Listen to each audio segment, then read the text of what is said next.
All right, so can you give me your name and what it is that you do? My name is Mark Malkoff. I'm a comedian filmmaker. Some people call me a stunt comedian. Okay. Really, what types of stunts do you do?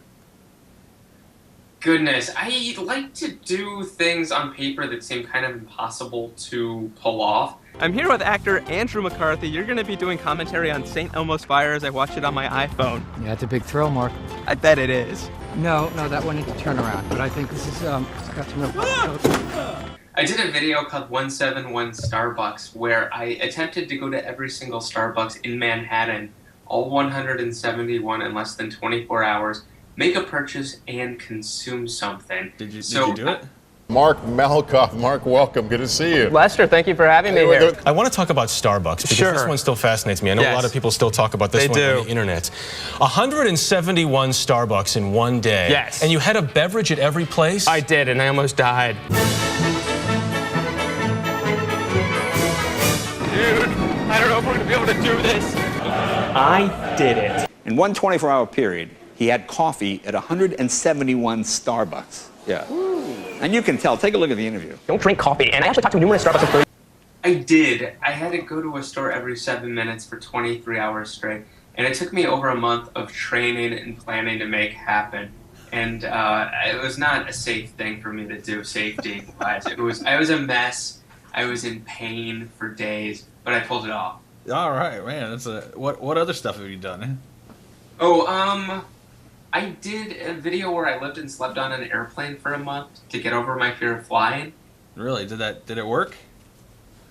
It did. I flew 135 flights in a month. It was a Guinness World Record. So when you're flying 4 or 5 times a day, after a week and a half of doing that, and all the pilots and flight attendants wanting to meet me and kind of being my unpaid therapists, I got over my fear. Wow. So I heard there was something else to do with like an IKEA store. What's the deal with that? Oh, I lived and I slept in IKEA for a week in New Jersey. Wow. How did you shower and stuff like that in there? They actually had a back room for me. It was like an employee lounge where I in the men's locker room where I showered. So it took me 2 months of polite persistence to convince IKEA to let me do this. I really, really like that. The power of asking. You can't underestimate it. Oh. Wow. The collection that, of course, I've heard about is you're collecting keys to the cities. So what's the deal with that? I wanted to see if it was possible to get presented keys to the city by mayors just by asking. So I set out for 1 month to see how many mayors I could convince to present me their key to the city. And in 1 month, I was presented 95 keys. 95 keys. Wow. So... like, I mean, how would you even pull that off? I mean, like, you said you had to contact different mayors. I mean, did you have to do anything to get those keys, or did you have to? How did you do that? I would just go online and just try to find direct email addresses for mayors or city hall, and I would just point out blank, ask, can you give me the key to the city? And I would cold call city halls the morning of. And people said yes. I couldn't believe it. I was going to big cities like Baltimore, Milwaukee, and Tampa and getting the key to the city. And then I was going to small towns that didn't even have a city hall. The mayors didn't have offices.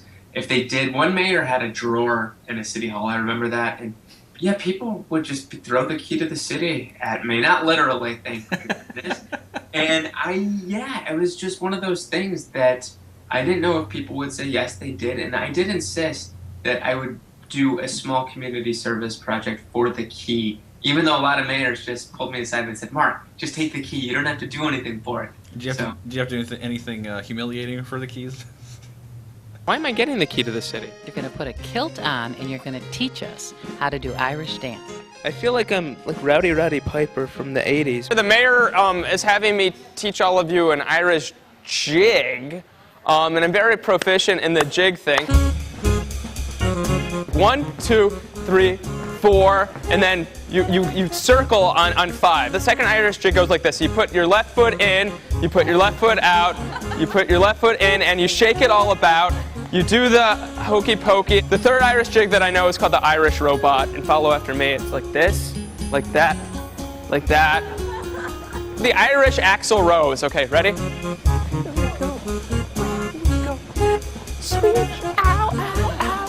In Chattanooga, Tennessee, the mayor actually had me go to the zoo and I had to clean monkey poop out of the cage. Gosh. So, like, what made you want to even consider doing that? I mean, how did you get the idea to go and collect keys? Every month, it seems, I read in the newspaper about the mayor of New York presenting someone the key to the city. And it got me wondering, what does one have to do to be presented the key to the city? It's a tradition that goes back more than 300 years to the period of British rule over New York City. What does the key actually open? Nothing that we know of in terms of a specific gate. It is ceremonial. Have you tried to open something up? We have not, but we have asked the question. What did Dolly Parton do to get the key to the city? That's a great question. I'm a little bit too young to remember. So you don't think she landed a plane in the Hudson River to get the key? Like Captain Schellenberger? No. Nelson Mandela has 1 key. Baseball player David Cone has 3 keys. Is that fair? This is news to me. It does not sound fair at all.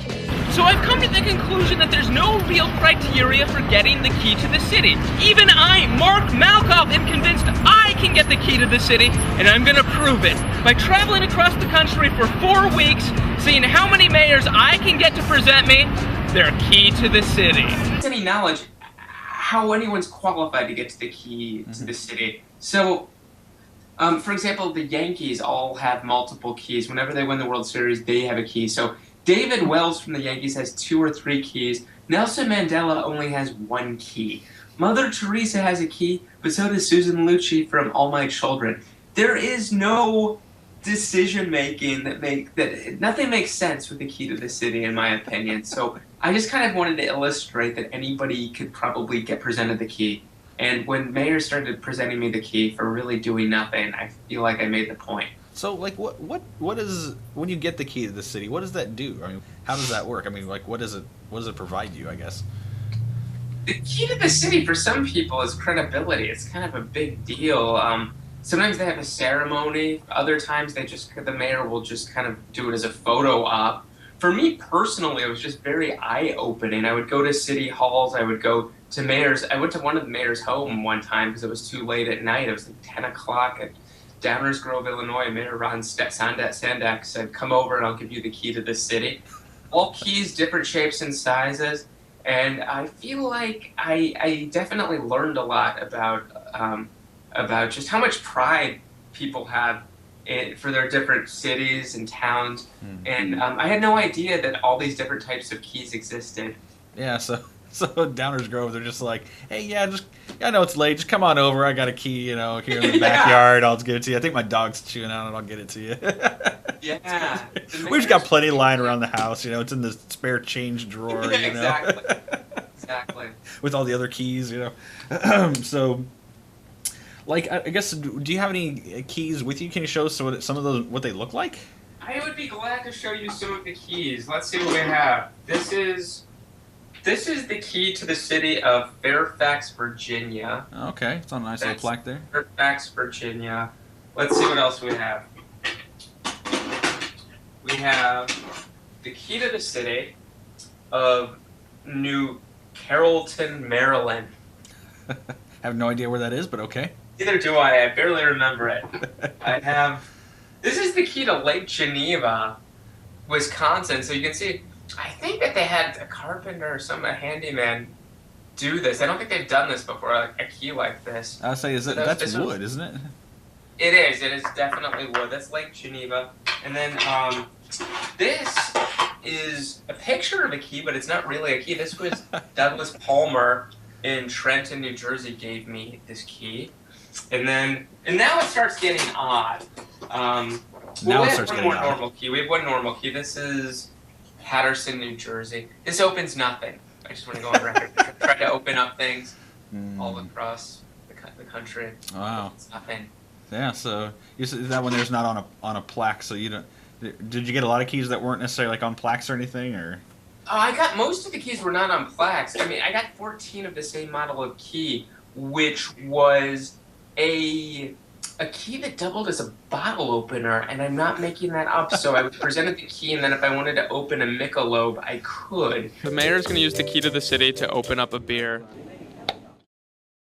I do not drink, so I never really had to do that, but I did test it on a non-alcoholic beer, I believe, and it worked. So it's better to have it and not need it than need it and not have it, I guess. Exactly. And this is when it gets odd. This is the key to Palatine, Illinois. This is Palatine, Illinois. It's chocolate key. For your hard work today, I want to present you with the key to the village of Palatine. Woohoo, Mayor, thank you. Oh my gosh, it's chocolate. I just feel a conflict. Should I eat the key? Do I save the key? A chocolate key. Wow. Yes. It looked very different when they gave it to me in 2009. Oh, huh. That's yeah, that's crazy. I mean, did anybody else give you any chocolate keys or? Not that I remember, and if they did, I ate it. So how many states did you end up going to? I think it was like 16 states, something like that. This was Virginia. This was Hampton, Virginia. The kids made this. So it was really touching. This was the first time ever that they gave a key out in the history of Hampton, Virginia. So they gave me this key. The kids made it. Wow, that's really colorful. Holy cow! What's that made out of? I don't know. This hangs on my wall though. This is the one key that I do display. Is that your favorite one? I think so, just because the kids did it. It was really, really kind of a good experience. I read to them, and they were really fun. And then this is Fredericksburg, Maryland's key. I don't think they've ever given out a key. The mayor messed with me. He made this himself. This was his tin foil from his breakfast. It was bacon grease covering it. And he said this is the key to the city, and I couldn't argue, so I still have it. The joke's on me that I keep this in my apartment. Oh, wow. So let's see if it stands the test of time, huh? Yes. So, like, what kinds of reactions did you get? Did you get anybody any mayors that told you no, that you weren't allowed to get keys? There were people that didn't get back to me, but the only people that said outright, no, we are not going to do this, that I recall is Dayton, Ohio. Uh-huh. They said, we expect people that get the key to the city to actually do something. Yeah, you gotta save somebody, fight a fire, rescue some kittens, something, Yeah, never went to Dayton, Ohio. That's okay. Huh. So did you get any from Indianapolis?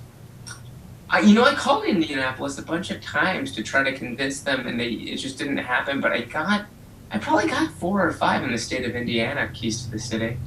We are in Carmel, Indiana with Mayor Jim Brainerd. What am I going to be doing for the key to the city today? Well, you're going to be in a roundabout. You're gonna trim some shrubs, help our landscaping.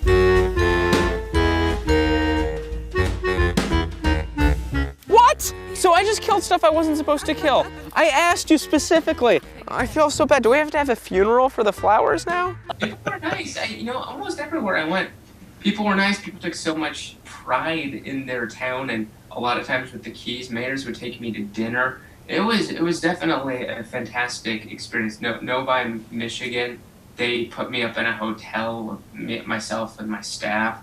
And I had some camera people following me around and stuff. People were wonderful wherever we went. Wow. So what happened with Detroit? I've been told I need to ask about Detroit. So Detroit denied me the key to the city, which I was upset for a little. I was disappointed. I wasn't upset until I found out that Detroit in the early 80s awarded the key to the city to Saddam Hussein.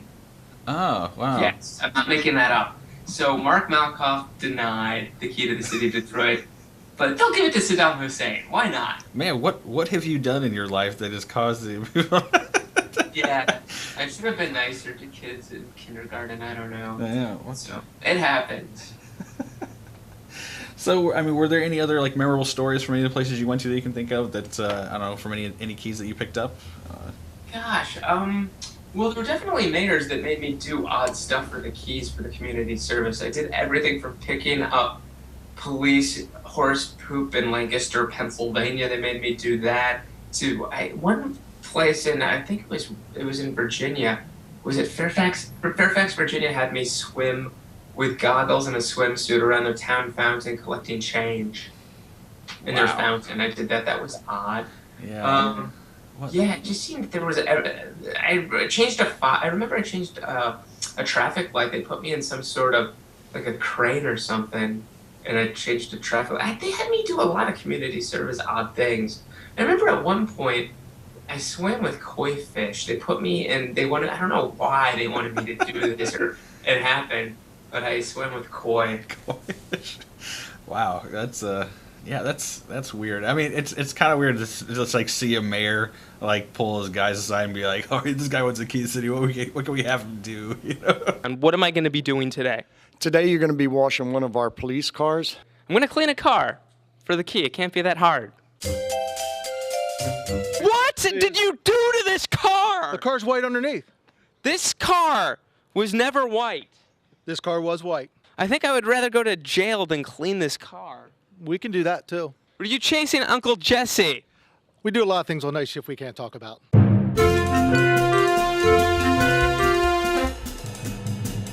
Yeah, I think they just like messing with me, and it's all good. You know, they probably don't get many dudes just being like, "Can I have the key to this city?" I remember talking to mayors and asking them who was the last person you gave the key to the city, and I would get answers like Bill Clinton and John Kerry, and it just blew my mind that they would just give me the key. But again, I think it just comes back to the power of asking and enthusiasm and persistence. So what do you do with all your keys? I still have them in my New York City apartment. As most people watching this probably know, unless you are incredibly wealthy, New York apartments are pretty small. So yeah, my wife Christina I think would be pretty excited if I got rid of them. But I feel like I work really hard for those keys. Let me just see what we have. Okay, let's see if this key works. No. Hold this. I have more keys. Hold on. Absolutely not. No. No, it's not this key. No. Not this key. It's definitely not this key. Not this key. You sure they're not in the ignition? Yes, it's in the ignition. Woohoo! Wait. You have to use the keyless entry. Yes, I'm gonna have to use the keyless entry. Yeah. Would you consider yourself to be like an active collector or passive collector in anything else? Gosh, other than like I have keys, I've collected autographs when I was a teenager. I guess maybe experiences. I like to have really kind of unique experiences. I guess I collect those. I just try to follow my enthusiasm. So I've been able to do a lot of cool things just by asking, kind of following the power of asking, like I was talking about before. Okay. So what do your friends and family think about your collection? My friends and family, at first, I think, got a huge kick out of the fact that I was presented all these keys to the city. But then they're like, "So you're going to get rid of them, right?" And I said, "Absolutely not." And I think I found that odd. My wife Christina, would love for me to get rid of my keys, but it's just not going to happen. It's just that's something that I need them. I don't know why. What would possess anybody to keep this? I don't know, but I need it. Oh yeah. So having these experiences, are these like, does it make you pretty popular at like social gatherings? Like people, like when you're like, "Hey, this is what I do for a living." I mean, how do people usually respond to that? If I'm at a wedding and it's, "What do you do?" I try to be kind of vague. I just say, I work in entertainment, I do comedy videos. And then if people keep asking or be more specific and it comes up, I will mention that I was given all these keys for just asking, the keys to the city. Yeah, people's jaws kind of drop. Huh. Man, I can imagine. I feel like I could sit here and listen to some of the crazy stuff you've done too. And do you ever find yourself, I guess, trying to like one up your experiences? Like, oh, like this would be totally way crazier if I did this, or this would be way more challenging, or this is more impossible, and I don't know. I just try to follow my enthusiasm and just my interest. I did a video where I wanted to prove to the world New Yorkers are nice, so I didn't know if this would work or not, but I was obsessed with trying. As I started in the southern end of New York City, and I wanted to see how far north I could transport myself, only by having people physically carry me along the way. We are in front of the Staten Island Ferry entrance here in Manhattan.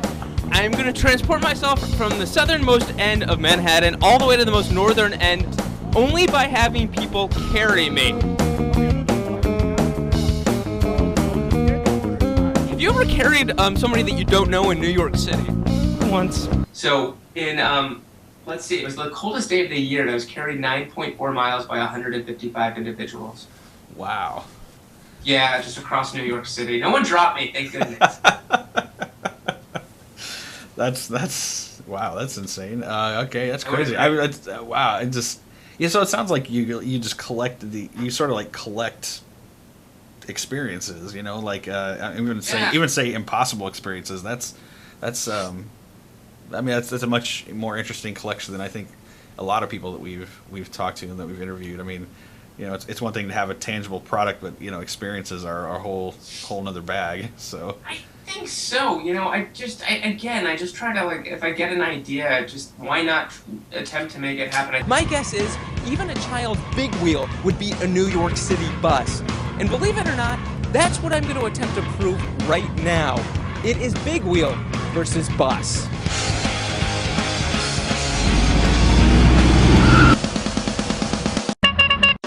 Go. My question, is there a limit to what the Apple Store will allow? I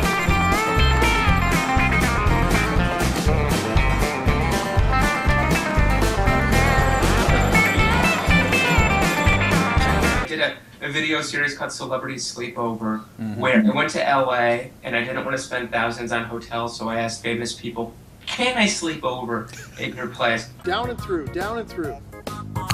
Ah! Are you okay? Did I hit you? Hi, I'm Kate and Mark. I should probably call my wife and ask that it's okay that we're both on a bed. I'm in bed with Kate Walsh, but we're fully clothed and we have a camera person here and many animals. Are you okay that we're in... It's totally cool, Christine. I'm not attracted to him at all. So Lisa Loeb wrote a song about Mark Malkoff in middle school that had a crush on Justine Bateman. Justine Bateman, middle school Mark, is thinking about her in the class in the park. It's always been his dream. And for the most part, I did not know. I knew like one or two of these people, very few. And I was able to sleep over at 6 of their homes. And then during the afternoons, I took celebrity naps. So I did that, and that was incredible. I didn't know if people would say yes or not, but as it turns out, people were cool with it. What were some of the celebrities that let you sleep over? I did overnight stays at Dave Coulier from Full House, Justine Bateman from Family Ties. Cameron Manheim let me sleep over at her place while holding her Emmy. Let's see, Ed Begley Jr., Phil Rosenthal, who created Everybody Loves Raymond, Paul Feig, who directed Bridesmaids, and then I took celebrity naps. I took naps at Kate Walsh from Private Practice at her place, Steven Weber, Marilyn Rice Cobb. It's kind of a blur, but Rob Corddry was in the video series. He told me under no circumstance would he let me sleep over at his home, but he did a bit where he rejected me at his door. It was really funny. Hi, I'm doing a project where Rob Corddry's kind of a jerk. Excuse me? That's a funny dude. That's awesome. Well, that's pretty cool. Man, well, that's awesome, man. I really appreciate what you've been sharing with us. I guess one last question I have for you is, what would you say honestly matters most to you in your life?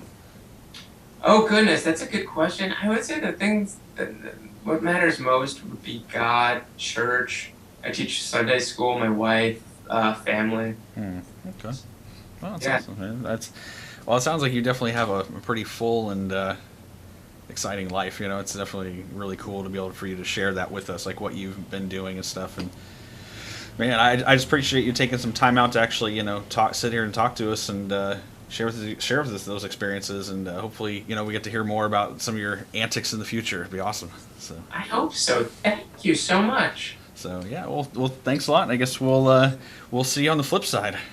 Sounds good. All right. Bye.